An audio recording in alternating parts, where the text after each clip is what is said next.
சாலமோனின் ஞானம் அதிகாரம் 18. தூயவர்களுக்கோ பேரொளி இருந்தது. அவர்களுடைய குரலை எதிரிகள் கேட்டார்கள், ஆனால் அவர்களின் உருவங்களை காணவில்லை. தங்களைப் போல துன்புறாததால் தூயவர்களை பேறுபெற்றோர் என்று கருதினார்கள்.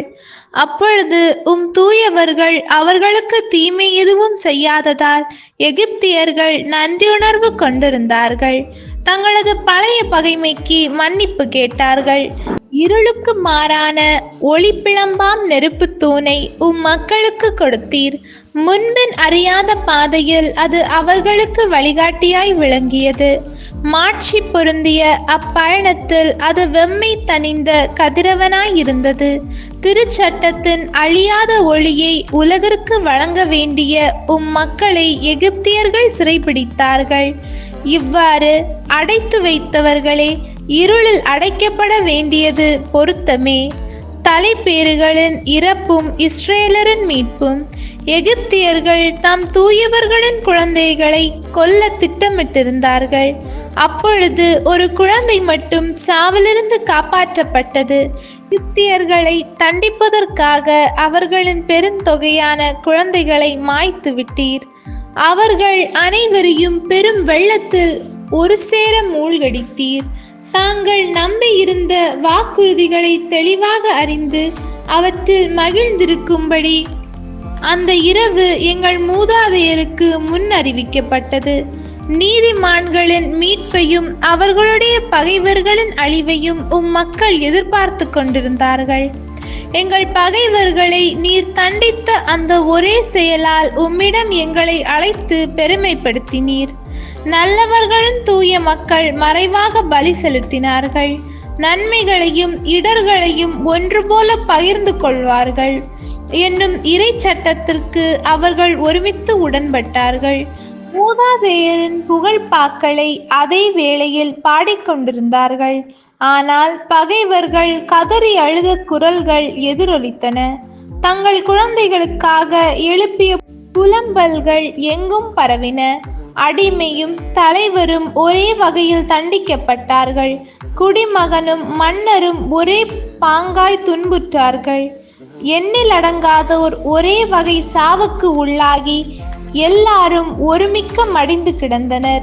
உயிரோடு இருந்தவர்களால் அவர்களை புதைக்கவும் இயலவில்லை. அவர்களின் பெரும் மதிப்பிற்குரிய வழித்தோன்றல்கள் ஒரே நொடியில் மாண்டு போனார்கள்.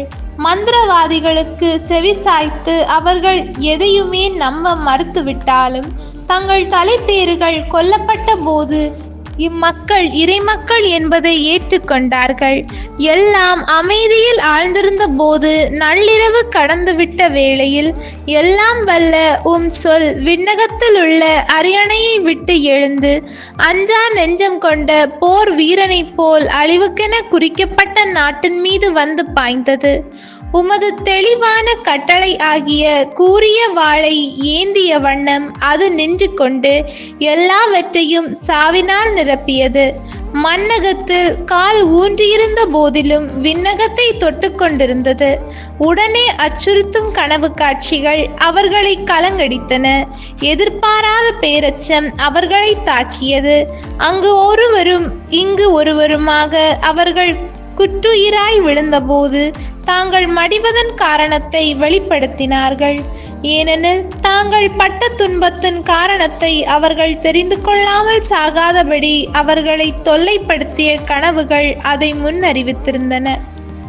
நீதிமான்களும் இறப்பை நுகர நேர்ந்தது. பாலைநிலத்தில் இருந்த மக்கள் கூட்டம் கொள்ளை நோயால் தாக்குண்டது. ஆயினும் உமது சினம் நீண்ட காலம் நீடிக்கவில்லை. குற்றமற்றவர் ஒருவர் அவர்களுக்காக பரிந்து பேச விரைந்தார்.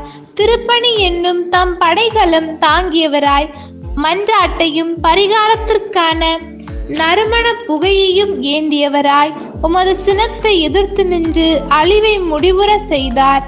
இவ்வாறு தாம் அடியார் என்று காட்டினார். உடலின் வலிமையாலோ படைக்கலங்களின் ஆற்றலாலோ அவர் உமது சினத்தை மேற்கொள்ளவில்லை.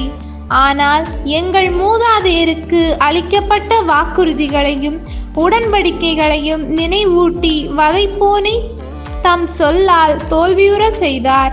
செத்தவர்களின் பிணங்கள் ஒன்றன் மீது ஒன்று விழுந்து பெரும் குவியலாய் கிடந்தன. அப்போது அவர் குறுக்கிட்டு உமது சினத்தை தடுத்து நிறுத்தி எஞ்சி இருந்தோரை அது தாக்காமல் செய்துவிட்டார். அவர் அணிந்திருந்த நீண்ட ஆடையில் உலகு அனைத்தும் பொறிக்கப்பட்டிருந்தது. அதில் இருந்த 4 கல் வரிசையிலும் மூதாதையரின் மாட்சிமிகு பெயர்கள் பொறிக்கப்பட்டிருந்தன. அவர் தலையில் இருந்த மணிமுடியில் உமது மாட்சி வரையப்பட்டிருந்தது. அழிப்போன் இவற்றைக் கண்டு பின்வாங்கினான். அச்சம் அவனை ஆட்கொண்டது. உமது சினத்தை ஓரளவு சுவைத்ததே அவனுக்கு போதுமானது. ஆண்டவரின் அருள்வாக்கு. இறைவா உமக்கு நன்றி. ஹோலி பைபிள் தமிழ் சேனலில் திங்கள் முதல் வெள்ளி வரை காலை 5 மணிக்கு திருவிவிலியத்தின் ஒரு அதிகாரமானது பதிவேற்றம் செய்யப்படும். நம் அன்பு கடவுளின் ஆசியும் அருளும் இன்னும் பலருக்கு கிடைக்கப்பெற ஹோலி பைபிள் தமிழ் சேனலை சப்ஸ்கிரைப் செய்துவிட்டு உங்கள் உறவினர் மற்றும் நண்பர்களுடன் ஷேர் செய்யவும். நன்றி.